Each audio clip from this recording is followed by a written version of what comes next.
Tu regardes ta montre. Elle affiche 42, 48, 55, peut-être même 60. Et pourtant, si je te demande ce que représente réellement ta VO2 max, il y a de grandes chances que tu hésites. Et rassure-toi, tu n'es pas le seul. La VO2 max est probablement l'un des chiffres les plus regardés en course à pied, mais aussi l'un des plus mal compris. Et, le plus fou dans l'histoire, une grosse VO2 max ne garantit absolument pas de courir vite. Oui, c'est cruel. Tu peux avoir une belle valeur sur ta montre, la regarder avec fierté comme si tu venais de décrocher un diplôme de l'oxygène. Et pourtant te faire doubler sur 10 km par quelqu'un qui a une VO2 max plus basse que toi. Je vais t'expliquer pourquoi dans cette vidéo. Je suis Jean-Marc, préparateur mental et mentor des sportives et sportifs motivés. Je les aide à progresser et améliorer leur performance sans se blesser grâce à de meilleurs entraînements, une meilleure nutrition sportive et un matos bien choisi. Et si tu veux que je t'aide à progresser sans te blesser, tu trouveras un questionnaire sous cette vidéo. Je réponds uniquement aux personnes qui prennent vraiment le temps de le remplir sérieusement avec un maximum de détails sur leur situation, leur niveau, leurs objectifs et leurs difficultés. Aujourd'hui, tu vas enfin comprendre la VO2 max en course à pied. Tu vas découvrir ce que ce chiffre mesure réellement, pourquoi il est important, pourquoi beaucoup de coureurs lui donnent trop d'importance, pourquoi ta montre ne raconte pas toujours toute l'histoire et surtout comment améliorer ta VO2 max intelligemment sans transformer chaque séance en punition divine. Déjà, pourquoi tout le monde parle de VO2 max? Parce que c'est un indicateur très connu en endurance. Depuis longtemps, on sait que les très bons sportifs d'endurance ont souvent une VO2 max élevée. Donc, forcément, beaucoup de coureurs ont fini par voir ce chiffre comme une note globale. Un peu comme si ta montre te disait « Aujourd'hui, tu es un coureur de niveau 52 ». Sauf que ce n'est pas aussi simple. La VO2 max, ce n'est pas ton niveau complet en course à pied. Ce n'est pas ton chrono garanti. Ce n'est pas une boule de cristal. Et ce n'est pas non plus une médaille olympique cachée dans ta montre Garmin. C'est un indicateur physiologique utile, intéressant, mais incomplet. Pour comprendre simplement, imagine que ton corps soit une voiture. Pour avancer, une voiture a besoin de carburant. Ton corps aussi. Quand tu cours, tes muscles ont besoin d'énergie. Et pour produire une grande partie de cette énergie, ton organisme utilise l'oxygène que tu respires. Tu inspires. L'oxygène entre dans tes poumons. Ton cœur l'envoie dans ton sang. Ton sang le transporte vers tes muscles et tes muscles utilisent cet oxygène pour produire de l'énergie. Plus tu cours vite, plus ton corps a besoin d'oxygène. Et à un moment, tu atteins une limite, une sorte de plafond. Cette limite, c'est ta VO2 max. Donc, expliqué comme si tu avais 5 ans, la VO2 max, c'est la quantité maximale d'oxygène que ton corps peut utiliser quand tu fais un effort très intense. Ou, encore plus simple, c'est la taille de ton moteur aérobie. Si ta VO2 max est élevée, cela veut dire que ton corps est capable d'utiliser beaucoup d'oxygène pour produire de l'énergie. C'est évidemment intéressant pour courir. Parce que la course à pied, surtout dès que tu dépasses quelques minutes d'effort, dépend beaucoup de ta capacité à produire de l'énergie avec l'oxygène. Mais maintenant, lever de rideau. Voilà l'erreur énorme que beaucoup de coureurs font. Ils pensent que plus la VO2 max est haute, plus ils vont forcément courir vite. Et là, attention, c'est un point absolument fondamental. La VO2 max est importante, mais elle ne fait pas tout. Imagine deux voitures avec le même moteur, même puissance, même potentiel. Mais la première a des pneus neufs, un bon réglage, un conducteur propre, fluide, efficace. La deuxième a des pneus usés, un moteur mal entretenu et un conducteur qui freine dans les virages comme s'il avait vu sa belle-mère traverser la route. Même moteur, mais pas du tout le même résultat. En course à pied, c'est pareil. Deux coureurs peuvent avoir la même VO2 max et pourtant avoir des chronos très différents. Pourquoi? Parce que d'autres facteurs entrent en jeu. Le premier, c'est l'économie de course. C'est ta capacité à courir à une allure donnée en dépensant le moins d'énergie possible. Un coureur économique, bon, c'est un coureur qui consomme moins pour avancer à la même vitesse. Il n'a pas forcément un plus gros moteur, mais il gaspille moins. Et ça, c'est énorme. Sur 10 km, semi-marathon ou trail, gaspiller moins d'énergie peut faire une énorme différence. Alors, le deuxième facteur, c'est le seuil. Le seuil, pour simplifier, c'est ta capacité à maintenir une intensité élevée pendant longtemps sans exploser. Parce que avoir une grosse VO2 max c'est bien, mais si tu ne peux utiliser qu'une petite partie de ce potentiel longtemps, ton moteur reste surtout joli sur le papier. Le troisième facteur, c'est la résistance à la fatigue. Et là, c'est extrêmement cruel, parce que tu peux avoir une très bonne VO2 max, partir fort, te sentir incroyable pendant 20 minutes, puis commencer à te désintégrer progressivement comme un biscuit trempé trop longtemps dans le café.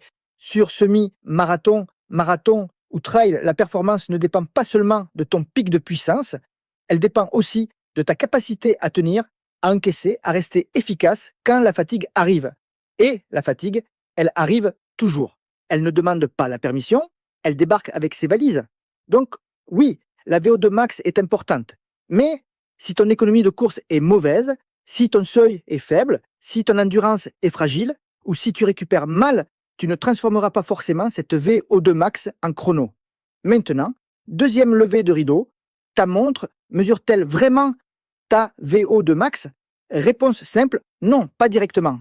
Pour mesurer précisément la VO2 max, il faut normalement passer par un test en laboratoire. Tu cours sur tapis, tu portes un masque, on analyse les gaz que tu inspires et expires, et là, on peut mesurer précisément ta consommation maximale d'oxygène. Ta montre, elle, ne fait pas ça. Elle ne possède pas un mini laboratoire caché dans le bracelet, même si parfois, vu le prix, on pourrait presque l'espérer.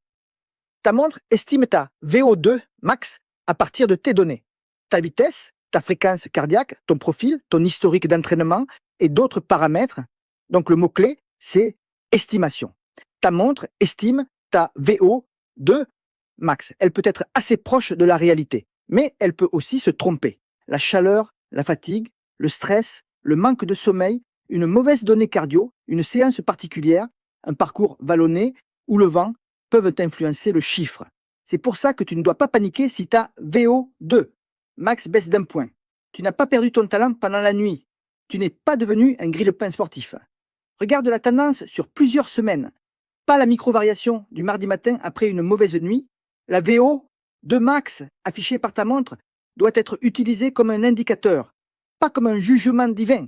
Si elle monte progressivement sur plusieurs semaines, c'est plutôt bon signe. Si elle baisse alors que tu te sens fatigué, cela peut confirmer que ton corps encaisse moins bien. Mais ce n'est jamais le seul élément à regarder. Maintenant, comment améliorer ta VO2 max? Parce que c'est souvent la vraie question derrière tout ça. La première réponse est la plus simple, mais aussi celle que beaucoup de coureurs oublient. Courir régulièrement. Ton corps progresse grâce à la répétition intelligente, pas grâce à une séance héroïque placée entre 2 semaines de n'importe quoi. Si tu veux améliorer ta VO2 max, tu dois déjà construire une base. Cela passe par de l'endurance, de la régularité, une progression raisonnable du volume et une récupération suffisante. Oui, je sais, c'est moins sexy que la séance secrète des Kenyans pour exploser ta VO2 max en 11 minutes. Mais c'est souvent beaucoup plus efficace. Ensuite, tu peux utiliser des séances plus spécifiques. Et là, on arrive aux fameuses séances de VMA. La VMA, c'est la vitesse minimale à laquelle tu atteins ta VO2 max. Et en clair, c'est une allure très intéressante pour travailler ton moteur aérobie à haute intensité. Les séances de VMA peuvent t'aider à améliorer la VO2 max, surtout quand elles sont bien placées, bien dosées et adaptées à ton niveau. On peut retrouver par exemple des répétitions courtes comme du 30 secondes rapide, 30 secondes lent ou des fractions un peu plus longues selon le profil du coureur. Mais attention, je vais t'expliquer mon arme fatale contre une erreur très fréquente. Faire plus de VMA ne veut pas automatiquement dire progresser plus vite. Beaucoup de coureurs pensent que s'ils veulent améliorer leur VO2 max, ils doivent faire du fractionné violent tout le temps. Et là, c'est souvent le début des problèmes. Une séance de VMA, c'est intense. Ça fatigue, ça tape musculairement. Ça demande de la fraîcheur. Si tu en fais trop souvent, trop vite, tu risques de te cramer, de stagner ou de te blesser. Et là, ta VO2 max pourra bien écrire une lettre d'excuse, ça ne changera rien. Tu seras sur le canapé. Donc oui, les séances de VMA ont leur place, mais elles ne doivent pas remplacer tout le reste. Ton entraînement doit rester équilibré. Un peu d'endurance, du travail plus soutenu, des séances de VMA ou d'intensité bien placée, et surtout de la récupération. Parce que c'est extrêmement efficace seulement si ton corps assimile. La progression ne vient pas seulement de la séance, elle vient de l'alternance entre le stress de l'entraînement, et la récupération. Tu stimules, puis tu récupères. Puis ton corps s'adapte. Si tu stimules tout le temps sans récupérer, tu ne construis pas. Tu creuses. Autre conseil important, ne cherche pas à améliorer ta VO2 max en permanence. Il y a des périodes où tu peux travailler davantage l'intensité et d'autres périodes où tu dois consolider ton endurance, ton seuil, ta technique, ton renforcement, ta récupération. La progression en course à pied, ce n'est pas appuyer tout le temps sur le bouton turbo. Et surtout, n'oublie pas que ton objectif n'est pas d'avoir le plus beau chiffre sur ta montre. Ton objectif, c'est de courir mieux, plus vite, plus longtemps, avec moins de blessures. Si ta VO2 max monte mais que tu es rincé en permanence, ce n'est pas une victoire. C'est juste une belle statistique posée sur un corps fatigué. Avant de résumer, si tu veux que je t'aide à progresser sans te blesser, tu peux remplir le questionnaire sous cette vidéo. Je réponds uniquement aux personnes qui prennent le temps de détailler sérieusement leur situation, leur entraînement actuel, leurs objectifs, leurs contraintes et leurs difficultés. Plus tu donnes de détails, plus je peux te répondre intelligemment. Alors, on résume. La VO2 max, c'est la quantité maximale d'oxygène que ton corps peut utiliser pendant un effort intense. On peut la voir comme la taille de ton moteur aérobie. C'est un indicateur utile, intéressant, important pour la course à pied, mais ce n'est pas le seul facteur de performance. Une grosse VO2 max ne suffit pas si ton économie de course est mauvaise, si ton seuil est trop bas, si ton endurance est fragile ou si tu récupères mal.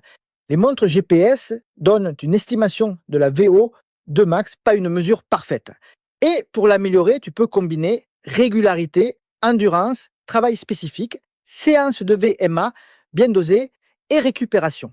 Mon avis personnel, c'est que beaucoup de coureurs accordent trop d'importance à leur VO2 max. Pas parce que ce chiffre ne sert à rien. Au contraire, il est intéressant, mais parce qu'ils oublient que la performance, c'est un puzzle. Et la VO2 max n'est qu'une pièce du puzzle. Le message central à retenir, c'est celui-ci. La VO2 max, c'est la taille de ton moteur. Mais ce n'est pas la taille du moteur qui fait toute la course. C'est aussi la façon dont tu utilises ce moteur, la quantité d'énergie que tu gaspilles, l'intensité que tu peux tenir longtemps et ta capacité à ne pas exploser quand la fatigue arrive. Maintenant que tu comprends enfin ce qu'est la VO2 max, tu peux arrêter de regarder ce chiffre comme une vérité absolue. Tu peux l'utiliser comme un repère, mais sans devenir obsédé. Et dans une prochaine vidéo, je pourrai justement t'expliquer comment interpréter correctement les données de ta montre pour éviter de tomber dans les pièges classiques. Si cette vidéo t'a aidé, abonne-toi à la chaîne et écris-moi un commentaire la VO2 max affichée actuellement sur ta montre. Je suis curieux de voir les chiffres de la communauté et surtout de savoir si tu comprends maintenant vraiment ce que ce chiffre veut dire.